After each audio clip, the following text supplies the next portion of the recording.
at games like this, especially being at a close angle here, is how fast these shots come in and what a tough job these goalies have, because this isn't, no one's telegraphing a shot to the net here. Yeah, and especially when they fire it wide and it ends up coming right at you, like it's come a couple of times so far today. You definitely gain an appreciation for that, and an appreciation for being behind a chain link fence. My goal is to gain a mental appreciation, not a physical appreciation, if you know what I mean. Well, they do say that the lacrosse ball is the hardest ball in sports just because of how dense it is. I can only imagine what it must feel like to take one of those off the shins. That's why they wear pads, Joe. Max Hall with it, gives it up to Fennelly. Each team has had an opportunity to take the lead here in the second quarter with the game even at 3, but neither team has been able to take advantage of it yet. Montclair Kimberly trying to be the first team to do so, trying to break this tie. Fusco already has 2 goals today. Has it at the top spot, but gives it up. Montclair Kimberly passing it around now. Fusco with it again. Montclair Kimberly seems to be in no rush here. They are waiting patiently for their opportunity. Subs coming in, subs coming out. Fusco with it again.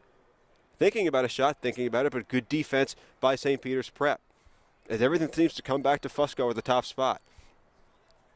Thinking about a shot, firing one towards the net, but it goes wide as Fennelly, the senior from Upper Montclair, trying to find the twine there, but could not. Now another shot that hit the back of the net, it looked like.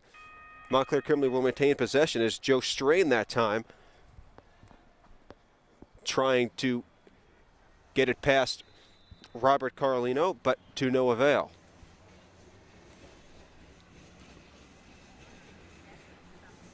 Fennelly with it. Good tight defense by St. Peter's. Fusco now behind the net, tosses it out front to Hall. Fusco now with it. Fusco, no, long past the Fennelly shot, bounces it in. Good ball moving by Montclair Kimberly. They worked it around, got St. Peter's Prep a little bit confused. And Fennelly found a lane, found a shot, and found twine with that one, Joe. And just like that, Montclair Kimberly has a 4-3 lead. That's 3 unanswered goals for the Cougars.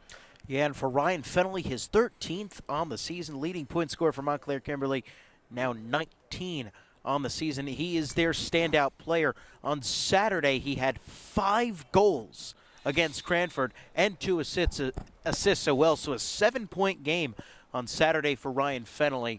And we're going to see a timeout here before the face-off. But he's certainly the most talented player on this MKA team. And we saw Y right there doing a nice job just taking that ball and bouncing it right past Carlino and into the net. You're right, Joe. Fennelly's had multiple goals on multiple occasions here during this season. As you mentioned, Fennelly had the 5-goal game just recently. He scored 3 times in their 16-5 season-opening victory over Johnson. And Fennelly also had a couple of goals earlier in the season. Hold on, let me find the game. In one of their earlier games, in their 11-7 victory over Newark Academy on March 29th. So this offense, in a lot of ways, runs through Fennelly for Montclair Kimberly. A timeout here for St. Peter's. That's where we have our stoppage right now. And the rain, if you haven't noticed, it's raining. The rain, it seems to be picking up just a little bit. 4-3, Montclair Kimberly with exactly 2 minutes to go before we hit halftime.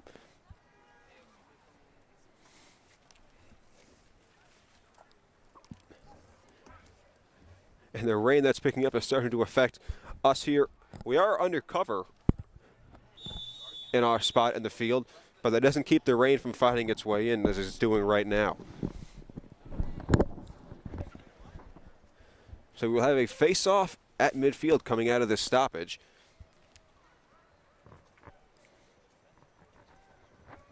And you expect it to be the usual suspects for both teams. Max Hall will take this one for Montclair Kimberly against who else? Eric Nieves for St. Peter's. Another scrum for we have a flag goes down just as Daniel Yanes picks up the ball.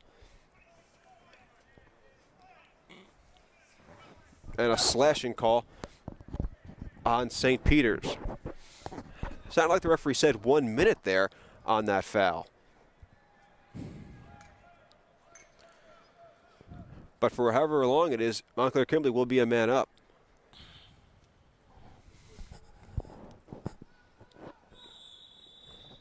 Cougars start out with it, and it's Yanes with it, the junior from West Orange. They occupying the top spot in the attacking zone as Fennelly has it now. Now Yanes again. Passing around Yanes almost, functioning as the point guard here. Montclair Kimberly working around. Shot, Fennelly score! Great ball movement once again for Montclair Kimberly, and they take advantage of the man up to increase their lead to 5-3 with 91 seconds to go in the second quarter. Second goal for Fennelly in the last 29 seconds of gameplay. 2 goals for Fennelly, as we mentioned earlier, 2 goals for Fusco for Montclair Kimberly. And Joe, they have stolen all the momentum here with 4 unanswered goals. Certainly do, and St. Peter's needs to come up with something, whether it's a face-off win here for Nieves or come up with some sort of a takeaway. But right now they are in a bit of a rut, and they need to do something to try and seize the momentum back as they come up with the ground ball off the face-off. Yeah, there's that face-off one you were talking about, Joe, and you know they don't want to go into half having just given up 4 consecutive goals. They want to do something positive here so they can feel better going into the locker room. And the Marauders certainly doing whatever they can to make that happen right here. Hipple with it. DeMartin now. Defended here by Eric Zug. Zug's just a sophomore, but you'll see a lot of sophomores on the field for Montclair Kimberly throughout this game. As you mentioned, their goaltender's just a sophomore. And as Joe mentioned, a very young team for the Cougars, but not showing it here so far today, especially in the last quarter and a half. Barbary with it, trying to find his way in front of that. Good defense, though, by number 45, Spencer Turkington. Would not let him get a free shot at the goaltender. Hipple looking to pick it up, but a flag goes down, and that will be not hard to find out who that call is on. Referee calling a 1-minute penalty. Cross check right there. 33 seconds to go, so that will be half of it here and then half of it, assuming the St. Peter's doesn't score, just about in the beginning of the third quarter. Yeah, and you know, we were just talking about how St. Peter's needed something. This could be the opportunity to get that something. Right now, you're going to man up. Sure, it's right at the end of the quarter, and then you go into halftime, kind of breaks the momentum a little bit up. At least that Montclair Kimberly's been able to build up. But if you can get a goal here and go into the half, maybe only down by 1, I think that's a pretty big victory, despite being, quite frankly, outplayed for most of this second quarter.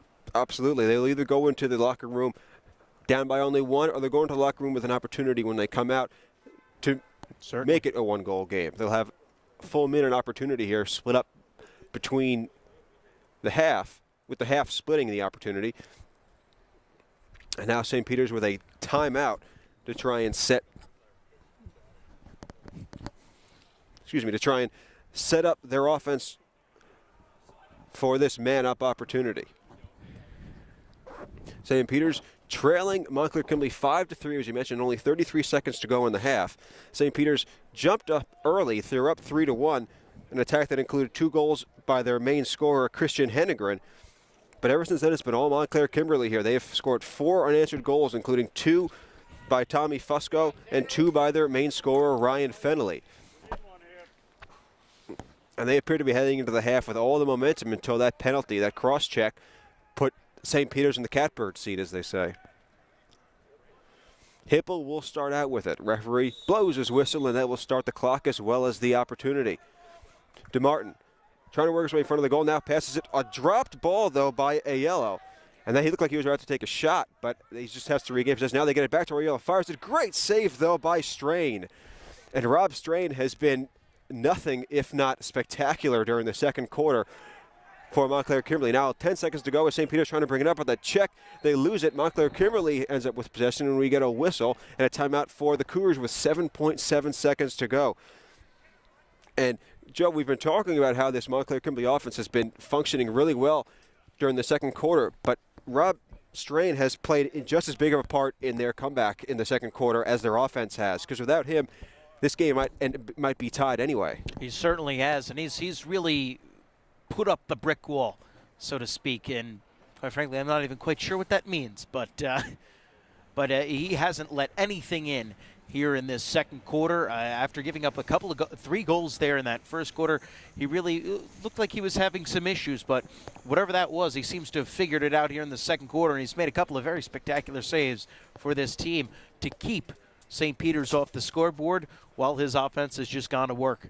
Absolutely, Joe. We were talking about in the first quarter how Carlino for St. Peter's was making some great saves, and now it's swung back the other way, and the advantage has gone to Rob Strain and the Cougars. Well, that's how it always seems to go, doesn't it? Absolutely. As we mentioned, 7.7 seconds left to go here in the first half. St. Peter's has a man up, and that opportunity will carry into the second half, into the first 27 seconds of the third quarter. But Montclair Kimberly with the ball after that timeout will just try and kill these last 7 seconds and go to the half with a 2-goal lead.